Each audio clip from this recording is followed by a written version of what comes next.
পৃথিবীর মানুষ, ওই যে গরু, আগামী এই যে সামনে কোরবানির ঈদ, হাজারো লাখো কোরবানি করবা, গরুরও তো জীবন আছে, গরু কোনো কথা বলবে না, হয়তো জবার সময় কষ্ট হবে, একটু সার দিবে, কিন্তু সে ইচ্ছা করে যদি সার দিত বড় বড় গরুকে জবা করা সম্ভব হতো না, কিন্তু এই গরুগুলো জবা হয়ে যায়, আশরাফুল মাখলুকাত খাবে, এই জন্য তারা বিরোধিতা করে না। আবার ভাইয়েরা, আপনি যখন একটা গরুর বাছুর জন্ম দেয়, ওই গরুকে যখন দহন করতে যান, ওই গরুটা দেখেন আমরা কতটা ছলনা করি, বাছুরটারে নিয়ে শুধু মুখটা দিয়ে তাকে, এটা কি বলে, পানাই, তাই না? তার মুখটা দেয় কিনা দেয় টান দেই, দেয় কিনা দেয় টান দেই, এক পর্যায়ে তার বানটা যখন দুধ দ্বারা পরিপূর্ণ হয়ে যায়, আমরা বাছুরটাকে ওই মা গরুর দুই পায়ের ভিতর দিয়ে ছাদ দিয়ে বেঁধে ফেলি, ওই বাছুরটা বাড়ি দিতে চায়, কিন্তু মা গরুটা তার পিঠের মধ্যে জিভে দিয়ে চাটে আর বলে, বাড়ি দিস না রে বাপ, এইটা হলো আশরাফুল মাখলুকাত, আল্লাহ তাদের সম্মান দিছে, আমার দুধ থেকে দোয়াইয়া যা বাঁচবে তুই খাইয়া তোর জীবন বাঁচাইবি, যেন কিয়ামতের দিন আল্লাহ আমারে না বলতে পারে তুমি কেন আশরাফুল মাখলুকাতকে খাবার দাও নাই। পৃথিবীর মানুষ, নবী ডাকতে বলে, আমার উম্মত, গরুগুলো তোমাদের জন্য দুধ দিয়ে দিল, আর আশরাফুল মাখলুকাত হয় দুধের মধ্যে কেমনে পানি মিশাইলা? কারণ ওনার চাইতে পৃথিবীতে আল্লাহ কাউকে ভালোবাসেন নাই, কিয়ামত পর্যন্ত আর কাউকে ভালোবাসবেনও না। এই মানুষটাও দুনিয়াতে আছে না গেছে? জোরে বলুন একটু। আমার আপনার নবীজি দুনিয়াতে আছেন না রওজা মুবারকে আছেন? তার মানে ট্রান্সফার হওয়া লাগছে, ইন্তেকাল শব্দের অর্থই হলো ট্রান্সফার হওয়া, তার মানে উনি এই জগতে নাই, আলমে বারজাকে আছেন, উনি রওজা মুবারকের মধ্যে শায়িত হয়ে বুঝিয়েছেন, কোরআনের স্পষ্ট দলিল আল্লাহ পাক দিচ্ছেন, ইন্নাকা মাইয়াতুন ওয়া ইন্নাহুম মাইয়াতুন।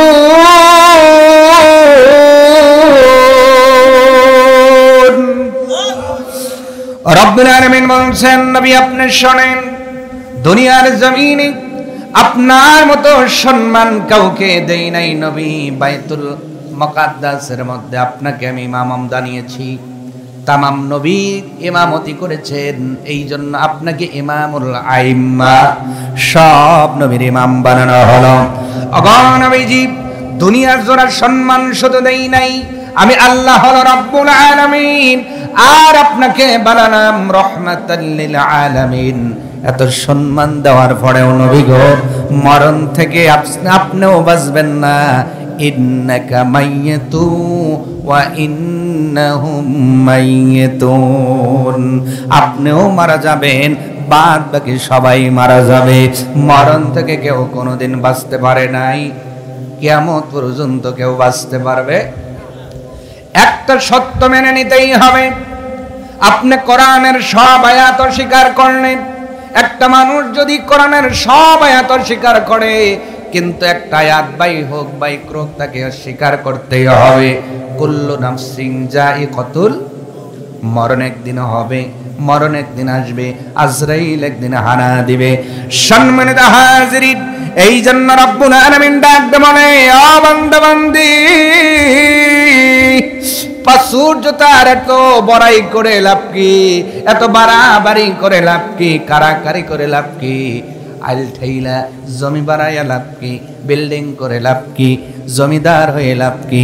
মরণের সময় একটা ভ্যান চালক যেই রকম 3টা কাফনের কাপড় পরে কবরে যাবে, 1000 কোটি টাকার মালিক 3টা কাফনের কাপড় পরে ওই মাটির কবরে যাইতে হবে।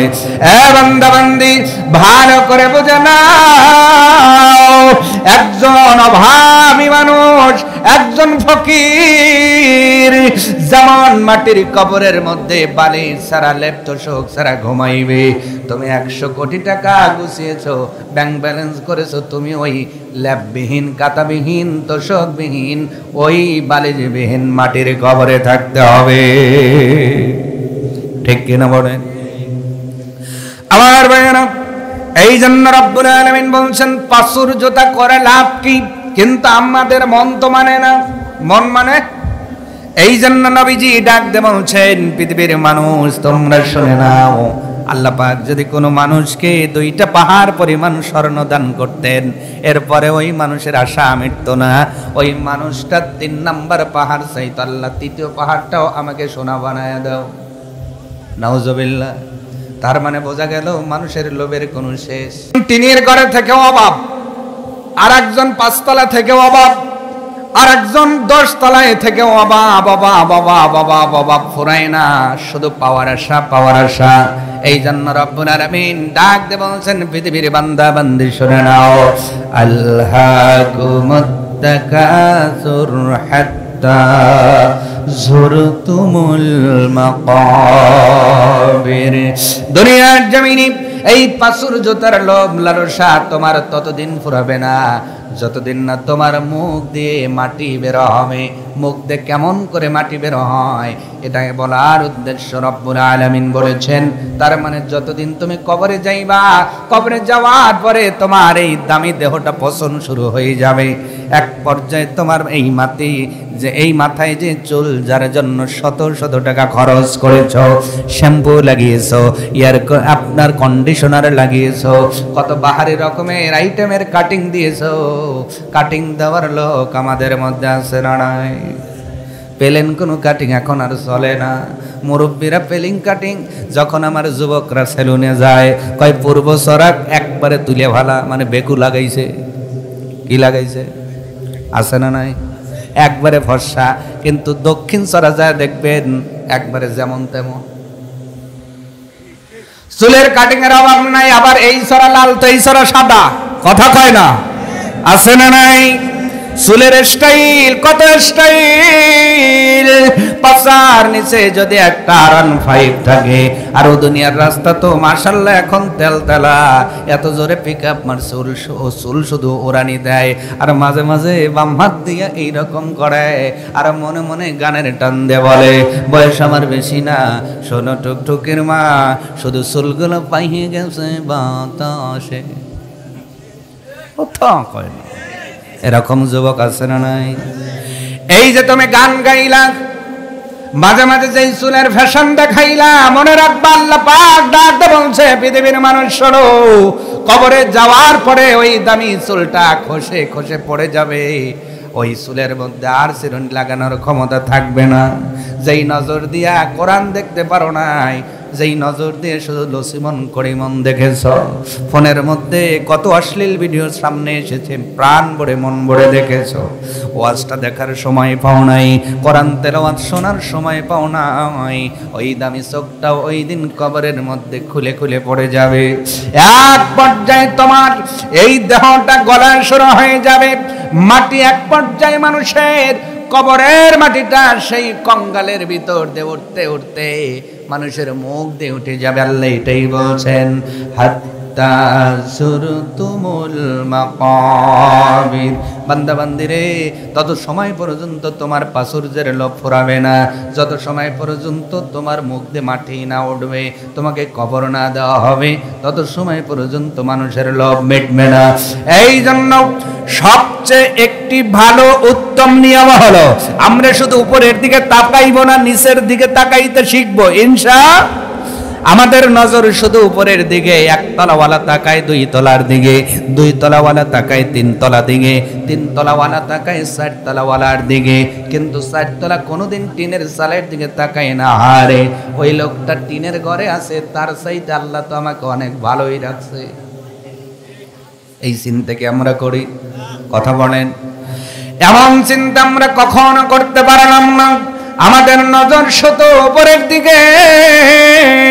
ও মা বোনেরা, আপনারাও যারা কোরআনের আলোচনা শুনতেছেন, আপনাদের বলে যায়, স্বামী আপনার যে চাকরি করে, যতটুকু আর্ন করে, যতটুকু আয় করে, তার মধ্যেই সুখী থাকার চেষ্টা করবেন। আমাদের মহিলাগুলো ম্যাক্সিমাম উদাহরণ দেয়, অমুকের বউ এইটা বললো আমাকেও দেওয়া লাগবে, অমুক তো চাকরি করে 50,000 টাকার, আপনার স্বামী চাকরি করে 20,000 টাকার, তাহলে 50,000 টাকা যিনি মাসে ইনকাম করলো আর ওনার স্ত্রী যা ব্যবহার করে আপনি ওইটা তুলনা দিলে তো বাধ্য হয়ে স্বামীকে কিস্তি তোলা লাগবে। কথা বলে না?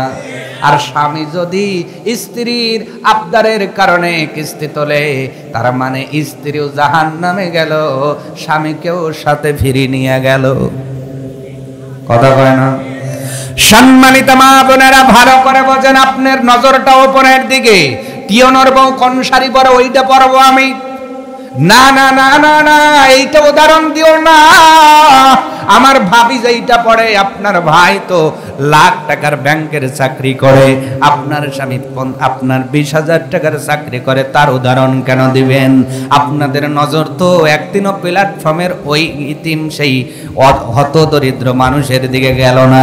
ঈদ মার্কেটে যাওয়ার পরে দেখবেন এমন মানুষ আছে যারা ঈদ মার্কেট করতে পারে না, শুধু নিজের বাজার, নিজের ঈদের দিনে বাজার করার টাকাও তার কাছে নাই। এই টাকা গোছানোর জন্য মানুষের দ্বারে দ্বারে হাত পাতার লোক আছে না নাই? এর মধ্যে মহিলারাও আছে না নাই? ও মা বোনেরা, তোমার নজর শুধু উপরের দিকে গেল, একটাবার কি চিন্তা করে দেখো না, যেই আল্লাহ তোমারে লাখপতির ঘরে জন্ম দিয়েছেন, যেই আল্লাহ তোমারে কোটিপতির ঘরে জন্ম দিয়েছেন, ওই আল্লাহ ওই মেয়েটারে গরিবের ঘরে জন্ম দিয়েছেন। আল্লাহ তো তোমাকে তাও 5,000 টাকার শাড়ি পরার তৌফিক দিছে। আল্লাহ তো তাকে আপনার 500 টাকার শাড়ি ছাড়া আপনার 2,000 টাকার শাড়ি পরার তৌফিক তারে দেয় নাই। কিন্তু একটাবার যদি আমরা তার দিকে তাকাইতে পারতাম, হয়তো মালিকের শুকর গুজার করতে পারতাম, আল্লাহ তার চাইতে তো আপাতত আমারে ভালো রাখছো। সুবহানাল্লাহ বলবেন না? এইভাবে আমরা চিন্তা করতে পারলে আশা করা যায় যে আমরা মালিকের কৃতজ্ঞ হতে পারবো। সুবহানাল্লাহ। কিন্তু আমাদের নজর শুধু কোন দিকে? কথা বলে না। মানে 10 বিঘা আছে, আরো 2 বিঘা লাগবে। কিন্তু একজন যে এই সমাজে 2 বিঘার জমির মালিক হয়ে তাও চলতেছে, আল্লাহ তার চেয়ে যে আপনাকে বেশি ভালোবাসছে, এইটা আমরা কখনো ভাবি না। কিন্তু আমার লাগবে, আরো লাগবে। এই লাগার কারণে সুদ, ঘুষ, অন্যায় যেমন করে হোক টাকা হইলেই হবে। ঠিকই পাইত পড়তেছে কে? মাছের লোকগুলো কি ঘুমাইতেছেন আপনারা? একটু গলা খেয়া করে দেন তো দেখি সবাই। সমস্যা আছে কি? এইবার বলেন ঠিক না ঠিক? এইভাবে বলা লাগবে, নাহলে মনোজাত দেব আমি। ঠিক? সম্মানিত হাজরিন, রব্বুল আলামিন এই জন্য বলছেন, আমার আপনার পাসুর জোতার লোভ ওই সময় পর্যন্ত ভিতরে থাকবে যত সময় আমার এই মুখ দিয়ে ওই কবরের মাটি না উড়বে। তার মানে মাটির কবরে যাওয়ার আগ পর্যন্ত মানুষের দুনিয়ার লোভটা ভরাবে না, দুনিয়া পাওয়ার আশা ভরাবে না। কিন্তু আমরা এটাও জানি না আজকের এই দিনে যে আমি হাজার হাজার টাকার বাজার করে নিয়ে আসলাম, এই বাজারটা আমি আদৌ ভক্ষণ করতে পারবো কি পারবো না। এই মাছটা রান্না করা হলো, মাছটা আপনার তরকারিটা রান্না করে বেড়ে দেওয়া হলো, সামনে পরিবেশন করা হলো, আমি আপনি মাছটা নিয়ে হাতের লোকমাটা মুখে তুলবো। এমন সময় আজরাইল যদি চলে আসে, পৃথিবীর মুসলমান বলেন তো ওই মাছ দিয়ে ভাত কি খাওয়ার কোনো যোগ্যতা আমার থাকবে নাকি? কথা বলে না। এই জন্য নবীকে প্রশ্ন করা হলো, গো নবীজি, মরণ তো হবেই জানি, কিন্তু মরণ কত নিকটে? আল্লাহর নবী আখিরি জামানার পয়গম্বর রাসূল আরবি সাল্লাল্লাহু আলাইহি ওয়াসাল্লাম ডাক দিয়ে বললেন, সাহাবীরা রে, আমি বলবো পরে, তোমরা আগে বলো তোমাদের কাছে মরণ কত নিকটে। একজন ডাক দিয়ে বললেন, নবী গো, ফজরের নামাজ পড়েছি, জোহর পড়তে পারবো কিনা জানি না, এর মধ্যেই বুঝি আজরাইল হাজির হয়ে যাবে। আর একজন ডাক দিয়ে বলল, গো নবীজি, জোহরের নামাজ পড়েছি, আসর পড়তে পারবো কিনা গ্যারান্টি নাই, আসর পড়েছি, মাগরিব পড়তে পারবো কি গ্যারান্টি নাই, মাগরিব পড়েছি, ঈশা পড়তে পারবো কি গ্যারান্টি নাই, ঈশার নামাজ আদায় করেছি, ফজরের নামাজ হবে কি হবে না। কারণ আন্নাউফু নিসফুল মাউত, মাউত, মরণটাই হলো ঘুমের অর্ধেক। আপনার ঘুমটাই মরণের অর্ধেক। ঘুমায় গেলেন যিনি, অর্ধেক মরণের দরজায় চলে গিয়েছেন। ঘুমটা মরণের অর্ধেক। ঘুম থেকে জাগলেই ইহকাল, না জাগলেই পরকাল। ওগো নবীজি, এশারের নামাজ পড়েছি, আমি ফজর ধরতে পারবো কিনা আমার মনের মধ্যে ভাবনা। সাহাবীগুলো এবারে ডাকতে বললেন, নবী গো, আমরা তো আমাদের মনের কথাগুলো ব্যক্ত করে দিলাম, এইবার আপনি বলেন তো মরণ কত নিকটে? আল্লাহর নবী আখেরি জামানার পয়গম্বর ডাকতে বলে, ও সাহাবীরা, তোমরা তো ফজর থেকে জহর, জহর থেকে আসর, আসর থেকে মাগরিব, কেহ মাগরিব থেকে ইশা, আবার কেহ বা ইশা থেকে ফজর পর্যন্ত আশা রাখো। আমি নবী তাও রাখি না। নবী ডাকতে বলেন, আমার উম্মত বেটি শুনে নাও, আমি নবী যেন মনে হয় রে ডান দিকে সালাম ফিরেছি, বাম দিকে ফিরতে পারবো কিনা, এর মধ্যেই বুঝে আজরাইল রূহ কবজ করে ফেলবে। কি মনে হয় আপনার কাছে, যেই মানুষটার মতো শ্রেষ্ঠ মানুষ পৃথিবীতে আর কখনো আসবে? পৃথিবীর একমাত্র অনলি ওয়ান মানুষ যার কাছে আসার জন্য আজরাইল অনুমতি চেয়েছে, আল্লাহু আকবার, সেই মানুষটা ডাক বলছে, ডান দিকে সালাম ফিরবো, বাম দিকে ফিরতে পারবো কিনা সন্দেহ। এর মধ্যে বুঝে মালাকুল মউত মৃত্যুর পয়গাম নিয়ে হাজির হয়ে যাবে।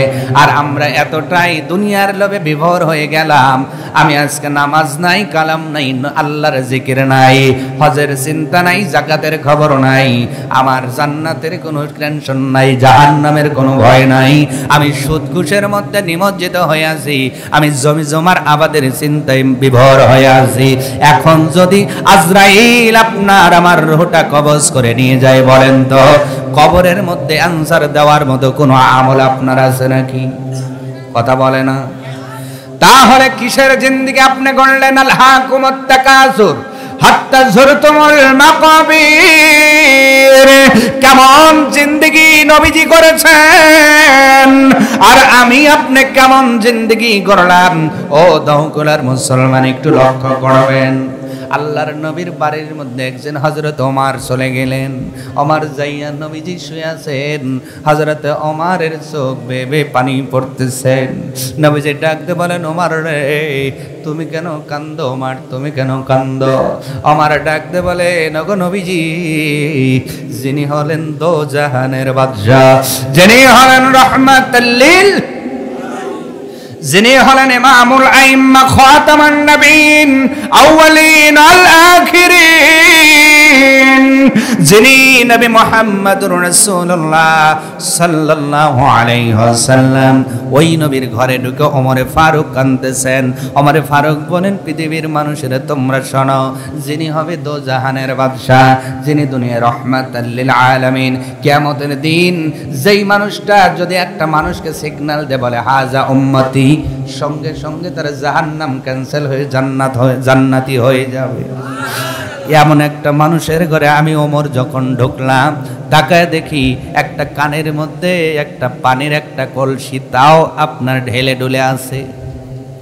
অর্ধ পানির কলসিটা একদিকে কাত হয়ে আছে, কাছে একটি পানির পিয়ালা আছে, আর এক কানের মধ্যে কিছু জব, তাও সিরাসর আপনার একটা পোটলার মধ্যে কিছু জব পড়ে আছে। আর নবী এমন একটা খাটের মধ্যে, এমন একটা চকির মধ্যে শুয়ে আছে। ওমরে ফারুক ডাকতে বলে, পৃথিবীর মানুষ শোনো, তোমার তো বক্স খাট ছাড়া দুনিয়ায় এখন চলে না, তোমার তো জাজিম ছাড়া তোমার ঘুম ধরে না। আর আমি না ওমরে ফারুক তাকায় দেখি দোজাহানের বাদশা যেই চকির মধ্যে শুয়ে আছে, ওই চকির মধ্যে কোনো জাজিম নাই, তোষক নাই, ওই চকিটা শুধু দড়ি দ্বারা বুননো। নবীর রহমতের পিঠের মধ্যে দড়ির দাগ উঠে গিয়েছে। হযরত ওমর ফারুক কাঁদতেছেন। নবীজি ডাকতে বলে, আমার কান্নার কারণ কি বলো? ওমর ফারুক ডাকতে বললেন, নবী গো, এতই সাধারণ জিন্দেগি আপনার, আপনি তো ইচ্ছা করলে আরামের জিন্দেগি করতে পারতেন। নবী ডাকতে বলে, ওমর রে, আরাম করার জন্য দুনিয়া নয়, আরাম মুমিনের আরাম হবে কবরে, মুমিনের আরাম হবে আল্লাহর জান্নাতে। আমার তুমি শোনা না, শোনা না, আমি নবী যদি চাইতাম আল্লাহ উহুদ পাহাড়কে সোনার ডিব্বা বানাইয়া আমার পিস পিস ছোটাইতো, আল্লাহু আকবার। আমি একবার যদি আল্লাহরে বলতাম আল্লাহ আমার দুনিয়ার অর্থ লাগবে, আল্লাহ উহুদ পাহাড়কে সোনা বানায়া দিতেন। ওগুলার মুসলমান যারা হজ করতে গিয়েছেন দেখেছেন উহুদ পাহাড় 10 কিলোমিটার লম্বা, শুধু লম্বাই 10 কিলোমিটার, তাহলে পাহাড়টা কত বড়। ওই একটা পাহাড় যদি ও আপনার সোনার দলা হইয়া আপনার নামে রেজিস্ট্রি হওয়ার কোনো চান্স থাকতো? কথা কয়, চাওয়ার আগে কি দুইবার ভাবতেন নাকি? আল্লাহকে দেন তো, তারপরে দেখা যাবে নি। কথা কয় না। আর নবী বলছেন আমি চাইলে উহুদ পাহাড় সোনা হয়ে যেত, কিন্তু আমি আরাম করার জন্য দুনিয়ায় আসি নাই। সুবহানাল্লাহ। হযরত ওমর ফারুক ডাকতে বললেন নবী কেন এসেছেন আপনি?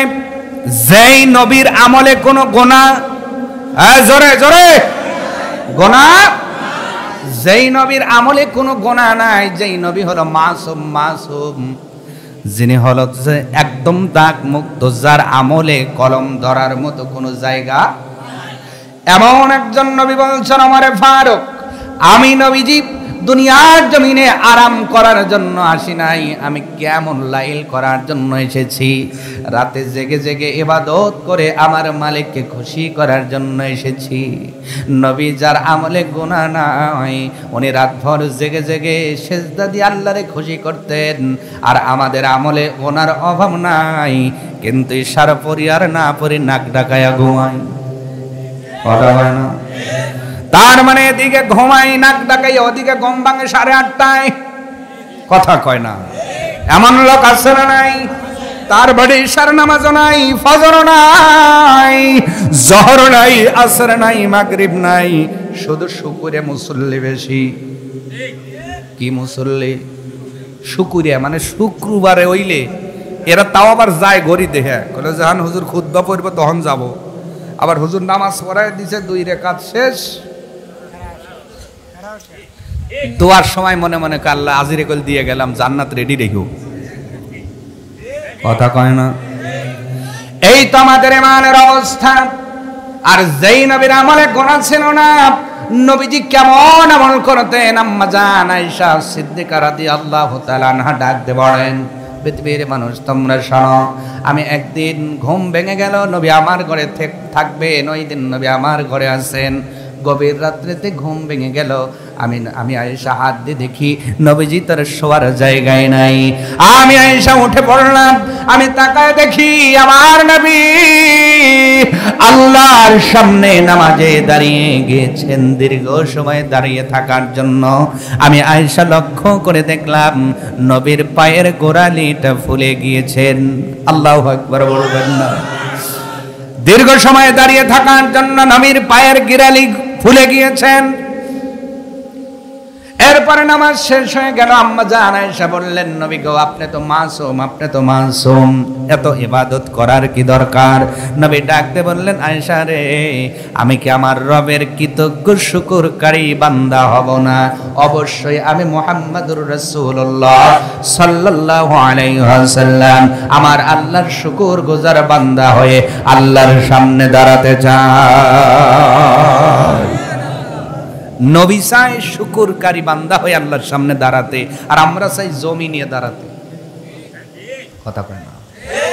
আমরা চাই ব্যাংক ব্যালেন্স নিয়ে দাঁড়াতে, আমরা মহিলারা চাই গহনা নিয়ে দাঁড়াতে, আমাদের মহিলার চাই বংশ নিয়ে দাঁড়াইতে, আমরা চাই অহংকার নিয়ে দাঁড়াইতে। বেশি কথা বলবেন ফেরি হালাবো, জানিস কোন বংশের পোলা আগুনের গোলা। এইরকম ডাইলগ দেওয়ার লোক দাও গোলায় কম না বেশি?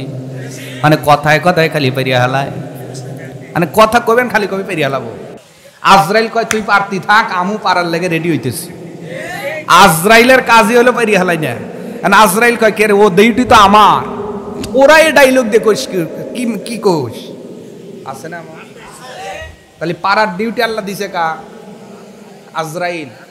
এই পারার ডিউটি কা? আর আজরাইল যদি একবার পারে, ও কি আর কোন হাসপাতালে ট্রিটমেন্ট চলে? ও সেটা দোয়ায়া মাটি দেওয়া ছাড়ার বুদ্ধি নাই। আজরাইল কয় ও ডিউটি তো আমার, তুমি ডাইলগ দিয়ে করো কি? তুমি যে পাড়ার ডাইলগ দিতেছ, এখন আমি আসলে এসে যদি কই আমি তো পেরি হালাবো, তোর বাপ চাচা থাকে তো আইছে ঠেকা বের কর, কথা কয় না। তুই পারাপারি বাদ দেওয়া লাগবে, ভদ্র হয়ে চলা লাগবে। এক কথায় অল্প কথায় বেশি বুঝতে হবে, ঠিক কিনা? সম্মানিত হাজিরিন, এই জন্য নবীজি দীর্ঘ সময় কিয়ামুল লাইল করে বুঝিয়েছেন, ও আমার উম্মত, ও আমার উম্মত, তোমরা শোনো, যদি রবে তোমরা কাছের বান্দা বান্দি হয়ে যেতে চাও, দিনের ডিউটিটা হলো কম্পালসারি, আর রাতের ডিউটিটা হলো ওভার টাইম। মনে রেখে দিও, যেই কর্মী ওভার টাইম বেশি করে ওই কর্মীর প্রতি মালিকের একটা আলাদা দরদ থাকে। 5 ওয়াক্ত নামাজ পড়ার পরে যেই মানুষটা বেশি বেশি রাত্রে বেলায় নামাজে দাঁড়ায়, আমার আল্লাহ তাকেও বেশি বড় মোহাব্বত করে, ভালোবাসে। আওয়াজ তুলে বলা যাবে কি মারহাবা? রাইতে নামাজ পড়বো, 5 ওয়াক্ত ফরজ নামাজ এই পড়েন আবার রাইতে, কথা কয় না। আমার মা বোনের, আপনারাও ভালো করে বোঝেন, আপনাদের গহনা না হইলে চলে না, আছে না? এক সেট আছে, আর এক সেট লাগবে, হাতে আছে গলায় লাগবে, গলায় আছে কানে লাগবে, কানে আছে নাকে লাগবে। এখন তো নাকে আবার ডায়মন্ডের ছাড়া চলে না। যদি বিয়ে করতে যাই যুবক কয় এবার সোনার আনছে, কয় সোনার ছাতার চলে রে, এই গরিব, যে গরিবের বলা বিয়ে করুম না, যা তাড়াতাড়ি নিয়ে আয় ডায়মন্ড। এখন নাকে লাগে ডায়মন্ড, কি লাগে? ডায়মন্ড দিলে কি একটু আসে, কইলে না আমার স্বামী বড় ভালা, ডায়মন্ডের কানের নাকের তো দিচ্ছে। একটা পাইছে 2 বছর পরে আবার একটু মাঝে কানের কাছে কয়, এই বিয়ের সময় একটা কানের তা দিলা, এখন নতুন আপডেট মডেল আইছে, আমি অনলাইনে দেখছি, অর্ডার দেব নাকি, কথা কয় না। আছে আর এক সেটের লাগে প্রস্তুত নিতেছে, কথা কয় না, বলবল্লা। এই তো আমাদের মহিলাদের জিন্দেগি। আর যেই মহিলাদের জান্নাতের সরদারিনী হবে আম্মা জান ফাতিমাতুজ জোহরা, ওনার জিন্দেগি কেমন ছিল একটা বার আমরা খুঁজে দেখি। ও মহিলারা, ওয়াজটা শুধু পুরুষের জন্য না, তোমাদের জন্য। আলহাকুমুত তাকাসুর হাত্তা যুরতুমুল মাকাবির, এই যে তোমাদেরও কিন্তু মহিলাদের জবান দিয়ে, মুখ দিয়ে কিন্তু কবরের মাটিটা উঠে যাবে। তোমরা আজকে দুনিয়ায় স্বর্ণের দিকে ছুটলা, নিজের হকের দিকে ছুটলা, টাকার দিকে ছুটলা, ব্যাংক ব্যালেন্সের দিকে ছুটলা, সন্তানের উজ্জ্বল ভবিষ্যতের দিকে ছুটলা, কিন্তু একটা বারো ফাতেমার মতো জিন্দেগি করলা না। মনে রেখে দিও, মরার পরে ফাতেমার সঙ্গে সাক্ষাৎ হওয়ার কোনো ব্যবস্থা থাকবে না। আবার মা বোনেরা, ফাতেমাতুজ জোহরা রাদিয়াল্লাহু তাআলা আনহা, উনি নবীজির কলিজার টুকরা মেয়ে। নবীজি কোনো যুদ্ধে গেলে, যুদ্ধ থেকে আসার পরে সর্বপ্রথম যেই বাড়িতে যাইতেন ওই বাড়িটা হলো ফাতেমার বাড়ি। নবী এক যুদ্ধে চলে গেলেন, যুদ্ধ শেষ করে আসার পরে ফাতেমার বাড়িতে চলে গেলেন। আপনার বাড়ির মধ্যে যাওয়ার পরে ডাক দিয়েছে, মা ফাতেমা, দীর্ঘদিন পর্যন্ত তোমার চেহারাটা দেখি না। কারণ ফাতেমার চেহারা আম্মাজান খাদিজাতুল কুবরার প্রায় সেম ছিল। সুবহানাল্লাহ। ও ফাতেমা, দীর্ঘদিন পর্যন্ত তোমার দেখি না, দীর্ঘদিন পর্যন্ত সাক্ষাৎ নাই। ও মা, বাবা যুদ্ধে গিয়েছিল, যুদ্ধে আসার পরে সর্বপ্রথম তোমার কাছে এসেছি। আমার 2টা নাতি কই, তুমি কই, একটু আসো না। ফাতেমা ভিতর থেকে ডাক দে, বলে, বাবা গো, এমন শাড়ি পরিয়াছি যেই শাড়ি পরে কোনো মেয়ে তার বাবার সামনে দাঁড়াতে পারে না। ও মা বোনেরা, তোমাদের গহনা ছাড়া চলে না। আর তোমাদের জান্নাতের মহিলাদের সরদারিনী যিনি হবেন, নবী নন্দিনী ফাতেমাতুজ জোহরা রাদিয়াল্লাহু তাআলা আনহা কেমন জীবন পার করেছেন। তোমার 14 সেট গহনা না হইলে হয় না। 15 সেট শাড়ি আছে, আর একটা লাগবে। আপনার 28 সেট 3 পিস আছে, তারপরেও কেনা লাগবে। ওয়ারড্রোবে আরে না, তারপরে আলমারি বানাও, তারপরে আলমারি ভরা লাগবে। এত সেট জামা কাপড়, এরপরেও তোমার চলে না। আমার মায়েরা বোনেরা, কেমন করে ফাতেমার সঙ্গে জান্নাত পাইবা? ফাতেমাতুজ জোহরা রাদিয়াল্লাহু তাআলা আনহা ডাক দিয়ে বলেন, ও বাবা, এমন শাড়ি পরে আছি যেই শাড়ি পরে কোনো মেয়ে তার বাবার সামনে দাঁড়াতে পারে না। তার মানে শাড়ির মধ্যে সেরাটা বেশি না কম? জোরে বলেন। নবীজি ডাক দেব, চলে দৌড়াও। কেন জমি জমার পিছনে দৌড়াও? আব্দুল মুমিনের মা বাবা চলে গিয়েছে, এদের মতো যুবক ছিল, তার শরীরটাও কিন্তু শক্ত সমর্থ ছিল। এমন একটা সময় ছিল একা 2-3 জনের শক্তি শরীরের মধ্যে পাইতেন। ওই মানুষটা দুনিয়া থেকে বিদায় হয়ে গিয়েছে, আজ পর্যন্ত দুনিয়ায় সে আসতে পারে নাই। এমন একদিন আসবে যেই দিন আমিও বিদায় হয়ে যাব, আমাকেও কবরের মধ্যে কেউ খবর নেবে না। এই জন্য আখিরাতের জ্ঞানটা অর্জন করে দুনিয়ার সব কিছু ছেড়ে দিয়া আমাদের সেই চিরসুখী জান্নাতের চিন্তা করার দরকার আছে না নাই? আমরা এই মেহমান খানায় আর ফ্যানের চিন্তা করব না, আর এয়ার কন্ডিশনের চিন্তা করব না, আর বক্স খাটের চিন্তা করব না। আমরা চিন্তা করব এখন কবরের চিন্তা, আমরা চিন্তা করব আখিরাতের চিন্তা।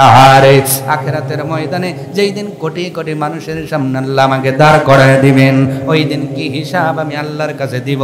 যেই দিন মাথা তোমার বিরুদ্ধে কথা বলবে, হাত তোমার বিরুদ্ধে কথা বলবে, যেই দিন পা তোমার বিরুদ্ধে কথা বলবে। সূরা ইয়াসিনের মধ্যে রব্বুল আলামিন ডাক বলছেন, পৃথিবীর মানুষ শোনো, দুনিয়ার জমিনে যে অন্যায়গুলো তুমি করতেছো মনে রেখে দিও, কিয়ামতের দিন আমি কোনো মানুষকে তোমার বিরুদ্ধে সাক্ষ্যের জন্য ডাকবো না। আমি তোমার হাতকে জিজ্ঞাসা করে বলবো, ও আব্দুল মুমিনের হাত, ও আব্দুল জব্বারের হাত, ও আব্দুল সালামের হাত, ও আব্দুর রহমানের হাত, ও সাইফুদ্দিনের হাত, তুমি এবার বলো তোমার এই হাত দ্বারা আমার বান্দা কতগুলো অন্যায় করেছে। সূরা ইয়াসিনের দলিল অনুযায়ী রব্বুল আলামিন বলেন, ওই দিন হাতগুলো কেঁপে কেঁপে ওই মানুষের বিরুদ্ধে সাক্ষ্য দেবে। যেই পাকে খেয়ে খেয়ে আপনি বড় বানিয়েছেন, যেই পা দিয়ে ফুটবল শটাইছেন, শক্তি কি কম? মাঝে মাঝে আইলেও লাইছে কথা কয় না, কয় আর শক্তি হইব না হুজুর, কয়েক বেলা খালি ডিম আর দুধ খাই, ফুটবল সামনে ফাইনাল খেলা, এই জন্য শক্তি গুছাইতেছি, এমন শট দেব গুলি সহ গোল, কথা কয় না। তার মানে আপনি খাইলে শরীরের পাটা শক্তি পায়, পাটা ক্যালসিয়াম পায়। আপনি ক্যালসিয়াম খাইলে পাটা শক্তি পায়, আপনি ভিটামিন খাইলে পাটা শক্তি পায়, আপনি ভালো ভালো খাবার খাইলে পার মাংস পেশিগুলো শক্তি পায়। এই জন্য ফুটবল খেলতে পারেন, দৌড়াতে পারেন, আপনি হাঁটতে পারেন। যেই পাটাকে দুধ খাইয়ে শক্ত বানাইলেন, ডিম খাইয়ে আপনি শক্ত বানাইলেন, যেই পাটা ব্যথা লাগলে কেউ কেটে দিলে আপনার গায়ে জ্বর এসে যেত, এই নিজের পাটা ওই দিন ওই মানুষটার বিপক্ষে কথা বলবে। আমার মায়েরা বোনেরা, যেই জবান আপনার কিন্তু ওই দিন জবান বন্ধ হয়ে যাবে, আপনার কান আপনার বিরুদ্ধে কথা বলবে, আপনার নাক আপনার বিরুদ্ধে সাক্ষ্য দিয়ে দিবে।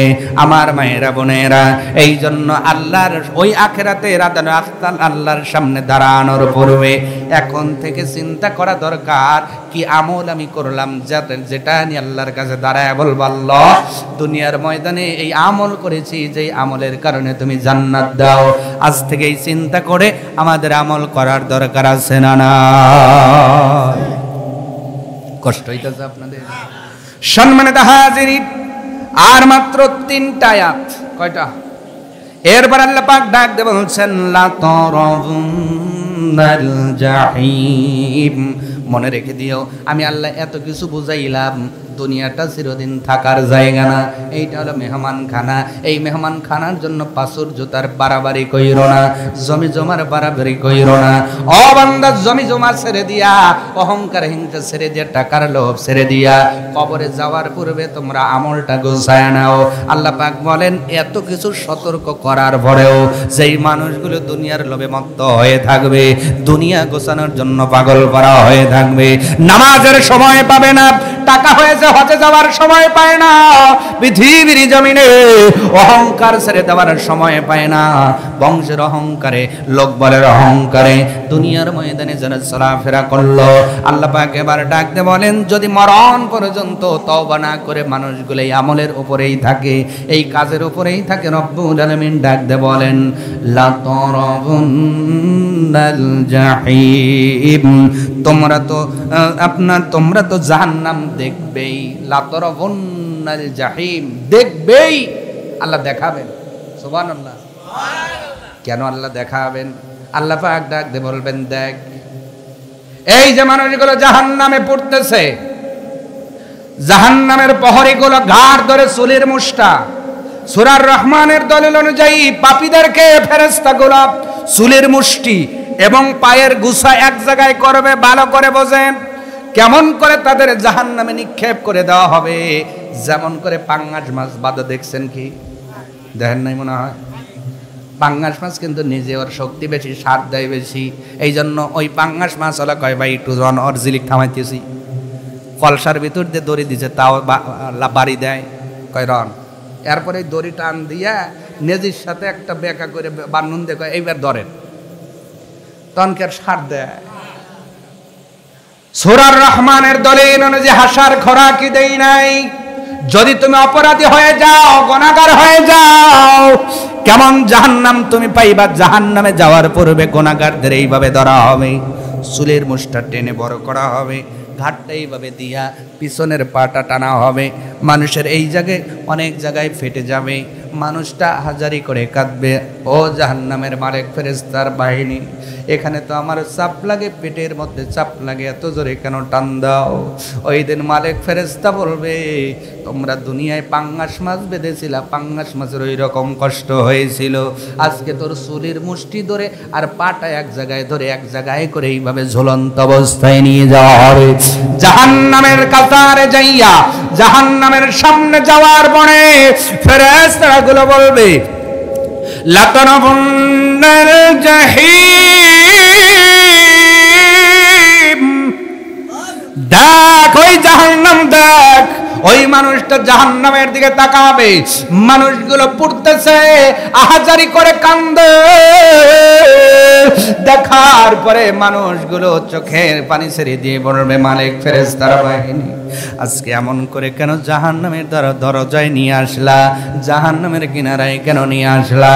ওই দিন ফেরেশতারা ডাকতে বলবে, তোমাদের জাহান্নামে ফেলে দেওয়ার পূর্বে জাহান্নামীদের দেখাইতেছি, এই যে জাহান্নামে পড়তেছে, এরা বেশিরভাগ মানুষ দুনিয়ার মোহে পড়েছিল, দুনিয়ার লোভে পড়েছিল, আখেরাতের কথা চিন্তা তারা ভুলে গিয়েছিল, নামাজ ছেড়ে দিয়েছে, আখেরাত যে হবে এই চিন্তা তাদের মনের মধ্যে ছিল না, আল্লাহ যে একজন আছে এই ভয় তাদের অন্তরে ছিল না।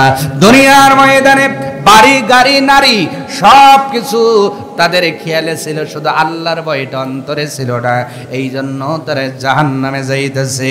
ও আমার ও আল্লাহর বান্দা, আজকে তোরেও আমরা এই চুলের মুষ্টি আর পায়ের গোছা এক জায়গায় করে পাঙ্গাস মাছের মতো করে ঝোলায় এনেছি, এখন এই জাহান্নামের মধ্যে তোমারে ছেড়ে দেওয়া হবে। তার মানে বোঝা গেল এই কোরআনের এই আয়াত অনুযায়ী যারা দুনিয়ার ময়দানে আল্লাহর ভয় ভুলে দুনিয়ার জিন্দেগি চালাবে, কিয়ামতের দিন তাদেরকে চুলের মুষ্টি আর পায়ের গোছা এক জায়গায় করে জাহান্নামের মধ্যে নিক্ষেপ করা হবে। আওয়াজ তুলে কি বলা যাবে নাউজুবিল্লাহ? ওইভাবে কে কে জাহান্নামে যাবেন? দেখেন একজন দেখ না, কিন্তু অন্যায় ছাড়বো না, কিন্তু জাহান্নামে যাব না। আছে না নাই? আমল করব না, জান্নাত বড়টা চাই, আল্লাহ ফেরদাউস দিও, ফেরদাউস, কথা কয় না? আছে না নাই? এরপরে রব্বুল আলামিন ডাক দিয়ে বলছেন, সুম্মা লাতারাবুন্নাহা আইনাল ইয়াকিন।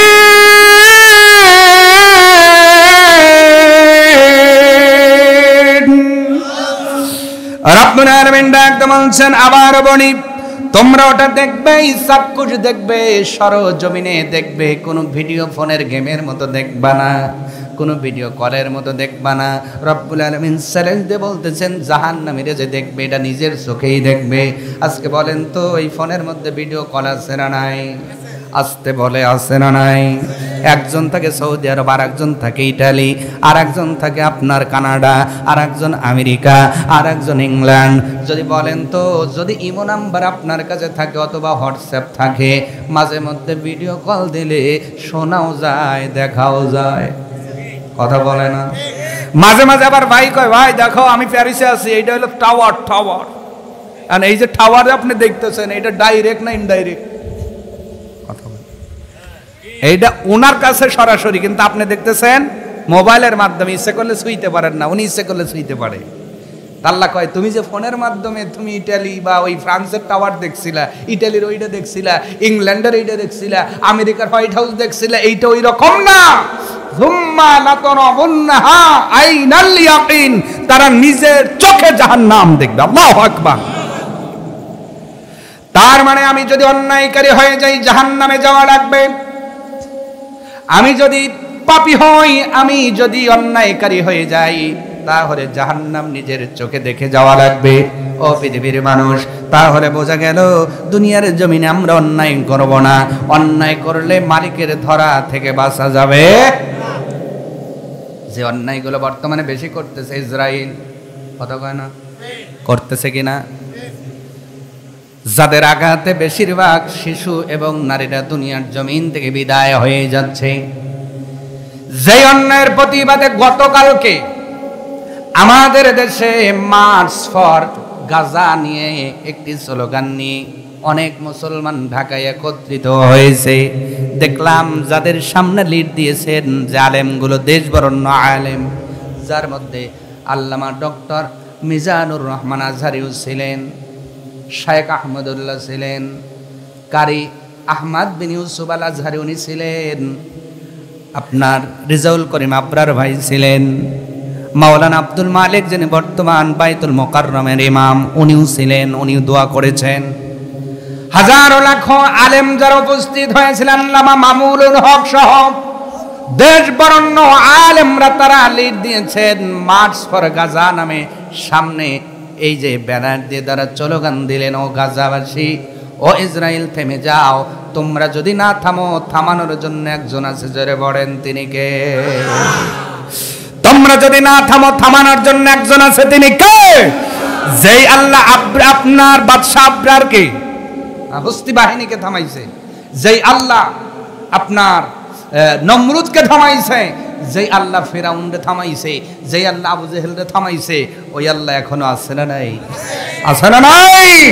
আমরা বলতে চাই ইসরায়েল স্টপ হও, স্টপ হও। যদি স্টপ না হও, স্টপ করার একজন আছে, তিনি কে? আর উনি যদি স্টপ করে এরপরে আর চালু করার কেউ নাই। এই জন্য অন্যায় করলে জাহান্নামে যাওয়া লাগবে। শুধু জাহান্নাম নয়, জাহান্নামে যাওয়ার পরে আল্লাহ নিজের চোখে জাহান্নাম পরিদর্শন করাবেন, দেখাবেন, বলবেন এই জাহান্নামের মধ্যে তোমাদের যেতে হবে। বলেন তো এই জাহান্নামের মধ্যে আমরা কি যেতে চাই নাকি? তাহলে আজ থেকে অন্যায় ছেড়ে দিয়ে ভালো ভালো কাজ করব ইনশাআল্লাহ। কারণ আমরা যখন দোয়া করি তখন বলি রব্বানা আতিনা ফিদ দুনিয়া হাসানা, আল্লাহ দুনিয়ায় আগে ভালো দাও, অফিল আখিরাতে হাসানা, এরপরে আখিরাতে ভালো দিও। তার মানে দুনিয়ায় আগে ভালো জীবন চাই, এরপরে আখিরাতে ভালো চাই, ঠিক কিনা? যিনি মারা গিয়েছেন তাহলে দোয়া তার জন্য পরে, আমাদের জন্য আগে, কথা কয় না কেন? কারণ যারা বেঁচে আছে তাদের জন্য আগে দোয়া। তাহলে এখানে যারা আসছেন, বসছেন বা যারা শুনছেন, মোনাজাতে আমি এই দোয়াটাই তো করবো, রব্বানা আতিনা ফিদ দুনিয়া হাসানা। তাহলে দুনিয়ায় কারা ভালো পায়? যারা বেঁচে আছে, কথা বলেন না? যারা বেঁচে আছে তারাই তো দুনিয়ায় ভালো পায় বা পাওয়ার সুযোগ আছে। মারা যারা গেছে তারা কি আর পাওয়ার সুযোগ আছে? তাহলে দোয়াকে আপনাদের জন্য হবে। অনেকের চিন্তা, হুজুর আব্দুল মমিন ভাই দাওয়াত দিছে মা বাবার জন্য, দোয়া তাদের জন্য হইব, আমাদের জন্য হইব না। আপনি হের জন্য হরেন, আমি দৌড়ে ফুরে আস, ঠিক না? তাহলে দোয়াটা কি তাদের জন্য আগে না আমাদের জন্য আগে? দোয়া হবে আর মাত্র একটা আয়াত বলবো, অনেক রাত হয়ে গেছে, 12:15, 11:30টার মধ্যে শেষ করার কথা ছিল, অলরেডি 15 মিনিট বেশি। আমাকে বলা হয়েছে হুজুর 11:30টার মধ্যে শেষ করে দিয়ে, তো 15 মিনিট তো বেশি করে ফেলছি। মোনাজাত দিয়ে 12টা বেজে যাইব। হ্যাঁ, আর একটি আয়াত আছে শেষ, সূরা তাকাসুরের একদম শেষ আয়াত। রব্বুল আলামিন বলছেন, সুম্মা লাতুসআলুন্না ইয়াওমাইযিন আনিন নাঈম।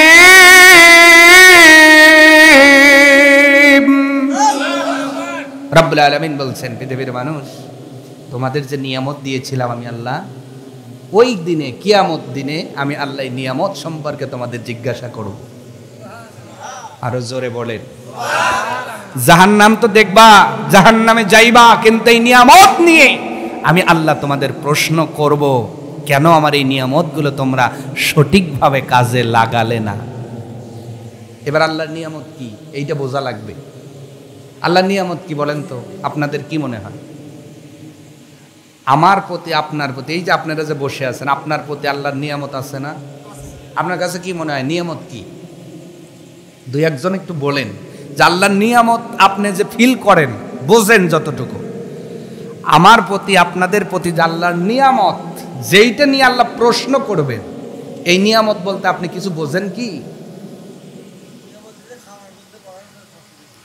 একজন বাবাজি বলছেন খাওয়ার জন্য, পড়ার জন্য আল্লাহ যা দিয়েছেন এইটা নিয়ামত। আমরা সুবহানাল্লাহ বলি, মাশাআল্লাহ বলি।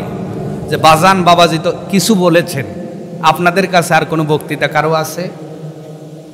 এবার অনেকে কইতেছে যে আমরা বক্তৃতা দেবো, তো আপনাদের দাওয়াত দিছি কেন? আপনি বইকে যান আর আমরা শোনা উল্লো শুনে যাই। আমল উল্লো নাই, খালি বকা উল্লো বইকলো, শোনা উল্লো শুনলো, কান ধরে বাইর চলে গেলাম, আবার আমার জীবন যেমন ছিল তেমনই চলতেছে। কথা বলে না? এইটার নাম ওয়াজ মাহফিল নয়। এরকম লাখো মাহফিল যদি হয়, এক পয়সার দাম হবে না। ওয়াজ মাহফিলের সার্থকতা তখনই হবে যখন আলোচনা মোতাবেক আমল হবে। কথা বুঝতে পারছেন? আমার একজন বাবাজি বলছেন, হুজুর আল্লাহর নিয়ামত হলো আল্লাহ আমাদের খেতে দেন, পড়তে দেন, এইটাই নিয়ামত। হ্যাঁ, ওইটা তো নিয়ামত, কিন্তু আপনার শরীরের দিকে তাকান। রব্বুল আলামিন সূরা ইনফিতারের মধ্যে বলছেন, আল্লাযী খালাকাকা ফাসাওয়াকা ফাআদালাক। ও বান্দা, আমি যে মায়ের গর্ভে তোরে সৃষ্টি করলাম, আমি তোরে বোবা বানায় সৃষ্টি করতে পারতাম, অন্ধ বানায় সৃষ্টি করতে পারতাম, ঠসা বানায় সৃষ্টি করতে পারতাম। পারতেন কিনা? কথা বলে না। একটা হাত আল্লাহ না দিতে পারতেন কিনা? আল্লাহ একটা পাও না দিতে পারতেন? আল্লাহ পাক ডাকতে বলে, ও পৃথিবীর মানুষ, মায়ের গর্ভের ভিতরে আমি আল্লাহ তোরে যে বানাইলাম, এটাও আমার নিয়ামত। সুবহানাল্লাহ বলবেন না? আমি যে তোরে গরু না বানায় মানুষ বানাইছি, এটাও নিয়ামত। আমি তোরে ছাগল না বানায় মানুষ বানাইছি, এটাও নিয়ামত। আমি সাপ না বানায়া তোরে মানুষ বানাইছি। যদি সাপ বানাইতাম তোরে কারাইলে তারাই দৈত্য গালি। কথা কয় না? এখন যদি একটা সাপ বের হয়, কথা কন, ওয়াজ পরে মারা আগে ধর। আল্লাহ কয় সাপ যদি বানাইতাম, খালি কারাইলে তারাই তো। আর এলাকার ফোলামান যে দুষ্টুর দুষ্ট, ওরা মাথায় বাড়ি দেয়, পরে মাজায় আগে, কইলে মাজা ভাইয়াকে খেলা দেখেলে। কথা কয় না রে? আল্লাহ কয় সাপ বানাই নাই, আমি যদি মানুষ বানাইছি। ওয়ালাকাদ কাররামনা বানি আদম, এর চাইতে বড় নিয়ামত আর হতে পারে না। আমি তোমারে মানুষ বানিয়েছি, শ্রেষ্ঠ জাতি বানিয়েছি। কুনতুম খায়রা উম্মাতিন উখরিজাত লিন-নাস, সব মানুষের ভিতর থেকে আমি তোরে শ্রেষ্ঠ উম্মত বানিয়েছি। এটাও কার নিয়ামত? ও বান্দা, বোঝার জন্য একটা ভাবনা শক্তি দিয়েছি, চিন্তা শক্তি, মগজ, ব্রেন, বিবেক নামের আদালত দিয়েছি, এটাও আমার নিয়ামত। গরুকে দেই না, এই জন্য শ্রেষ্ঠ জাতি না। গরু নিজের ঘাসও খায়, পরের ঘাসও খায়, এই জন্য বাড়ি খায়। কথা কয় না? গরু নিজেরটাও খায়, পরেরটাও চাটন দিতে চায়, এই জন্য যখন মালিক বাড়ির থেকে বের করে টোনা লাগায়। কথা কয় না? লাগায় না? সবগুলো কি লাগায়? যেগুলোর চাটার অভ্যেস আছে, মানে জাবি আইল দে তাও এক খাবলা খায়, কয় ওইগুলো টোনা দে, টোনা। কারণ ওর বিবেক নাই, এই জন্য রাস্তা দিয়ে যায় আর ও চাটে। তার মানে বোঝা গেল সরকারি মাল যারা চাইতে পেটের মধ্যে নিচে খোয়া খাইছে, রড খাইছে, ওরা গরুর চেয়েও খারাপ। কথা কয় না? কুত্তা যে গু খায় ওর চেয়ে খারাপ। কথা কয় না? এই কথা কি আমার দলিল আছে না নাই? দলিল ছাড়া কথা বলা যাবে না। রব্বুল আলামিন বলছে, উলাইকা কাল আনআমি বাল হুম আদাল, উলাইকা হুমুল গাফিলুন। রব্বুল আলামিন বলছেন, মানুষের মধ্যে কিছু আছে চার পায়া জানোয়ার। নাউজুবিল্লাহ। এই গালকে আমি দিছি। কে দিছে? তার মানে মানুষ রূপী মানুষ আছে, আসল মানুষ নাই। দেখতে মানুষ মনে হয় কিন্তু আচরণ কুত্তর চেয়ে খারাপ। হ্যাঁ কথা কর না খা। দেখতে মানুষের মতো কিন্তু আচরণ গরুর চেয়েও খারাপ, দেখতে মানুষের মতো আচরণ শুয়োরের চেয়েও খারাপ, দেখতে মানুষের মতো বিষধর সাপের চেয়েও আচরণ খারাপ। এরা মানুষ হতে পারে টেক্সারগত কিন্তু আচরণগত উলাইকা কাল আনআম, এরা চার পায়া জানোয়ার, বালহুম আদাল, কিছু আছে ওর চেয়ে নিকৃষ্ট। কারণ তো গরু একজনের জমির গাছ চাটন দিয়ে খাইলো, আর কিছু আছে জনগণের হকে মারিয়ে দিল। যদি একজনের জমির ঘাস খায়া গরু বাড়ি খায়, আর যে ইউনিয়নের সম্পত্তি মারছে ও তো পুরো ইউনিয়নের লোকের হক মারছে। হক কয়বার বাইরে নেওয়া উচিত কন আপনি? কথা কন না